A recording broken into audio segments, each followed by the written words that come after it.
এসএমজিও 1 লাখ। আর আপনারা যদি বলেন এসএমজিটা বাড়াই দিই, ইসলাম 1.5 লাখ করে দিন, দাও এসএমজি আর 1.5 লাখ আরো আকর্ষণ দাও, এসএমজি 1.5 লাখ, এলএমজি 5 লাখ। এর আগে আপনাদের আমরা একবার বলছিলাম যে ওই যে হাতিয়ারগুলি উদ্ধারের জন্য আমরা একটা অ্যামাউন্ট ঘোষণা করব, ওই পুরস্কার, এই পুরস্কারের পরিমাণটা আপনাকে এখন জানাই দিই যে আপনারা যদি আপনারাও কিন্তু ইনক্লুডেড, আমরা সবাই যদি একটা পিস্তল উদ্ধার করে দিতে পারি, মানে যেহেতু আপনারা তো নিজেরাই না দিতে পারবেন না, আপনি কারোর মাধ্যমে খবর দিলেন, ওখান থেকে পিস্তলটা যদি উদ্ধার হয় তো 50,000 টাকা পাবেন। আর শর্ট গানের ক্ষেত্রেও 50,000, চায়না রাইফেলের ক্ষেত্রে 1 লক্ষ, এসএমজির ক্ষেত্রে 1 লাখ, এলএমজির ক্ষেত্রে 5 লাখ, আর গুলি মানে প্রতিটি রাউন্ডের জন্য 500 টাকা করে, মানে সব মিলে না, এখন যদি আপনি যদি একটা আইনা দেন কি বলে গুলি, তা আপনি পাবেন 500 টাকা। অস্ত্র উদ্ধারে আমাদের এখানে তো যত উদ্ধার হবে অত টাকা যাবে।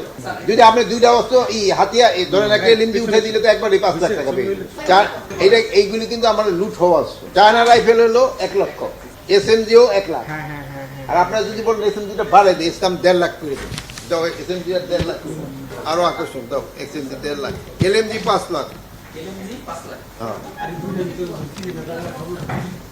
পিস্তল হলো 50,000, শর্ট গান 50,000, চাইনিজ রাইফেল যেটা 1 লাখ, এসএমজি 1,50,000, এলএমজি 5 লাখ, আর গুলি প্রতিটি হলো 500 না 500।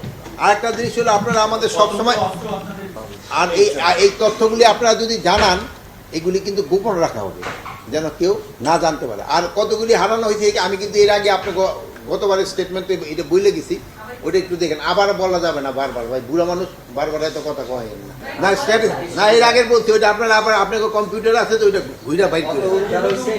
আর শোনেন, নেক্সটটা আমরা বলে দিই, নেক্সট হলো আমাদের রিক্রুটমেন্ট। এখন একটু প্রচুর পরিমাণ রিক্রুটমেন্ট হচ্ছে।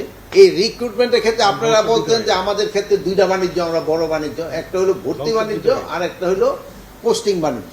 এই ভর্তি বাণিজ্য ক্ষেত্রে যদি আপনারা আমাদের ইনফরমেশন দিতে পারেন, এই জন্য আমরা হলো টাকা ডিক্লেয়ার করি নাই, বাট আপনাকে ধন্যবাদ দিই যে আমরা এখানে ভর্তিতে কোনো ধরনের কোনো দুর্নীতি হচ্ছে কিনা। বাছাই করা আলু আর স্পাইসি সিজনিং এ প্রাণ পোটাটা চিপস নাকি বিস্কিট খেয়ে বুঝে নাও। যদি কোনো রকমের দুর্নীতি হয় আপনারা আমাদের জানাবেন ভর্তি বাণিজ্যের ক্ষেত্রে। এই জন্য আমরা এই শর্ট গানের মতো টাকা ডিক্লেয়ার করি নাই, কিন্তু আপনাকে ধন্যবাদ আমরা দিই। নিয়োগ বাণিজ্য আমরা তো ভর্তি করি, লোক ভর্তি।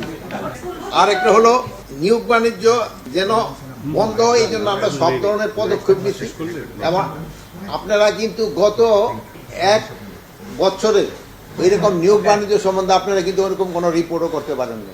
আরেকটা জিনিস আমরা প্রথম অবস্থায় আপনাদের বলছিলাম যে এই চেয়ারে বসার পরে আমাদের আত্মীয় স্বজন বন্ধু বান্ধবের সংখ্যা বেড়ে গেছে। এরকম আমাদের বন্ধু বান্ধব বা আত্মীয় স্বজনও যদি কোথাও গিয়া কোনো রকমের চাঁদাবাদি বা ইসের সাথে জড়িত হয়, আপনারা কাইন্ডলি আমাদের জানাবেন।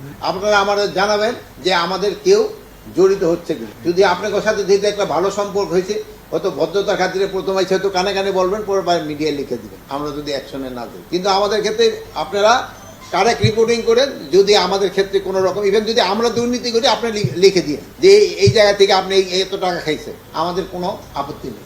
কিন্তু একটা জিনিস রং রিপোর্টিং করেন, যেহেতু একটা রং রিপোর্টিং করার পরে এটা পরে আবার রিজয়েন্ডার দিয়া এটা কিন্তু তার যে সম্মানটা হানি হয়, এটা কিন্তু পুনরুদ্ধার হয় না।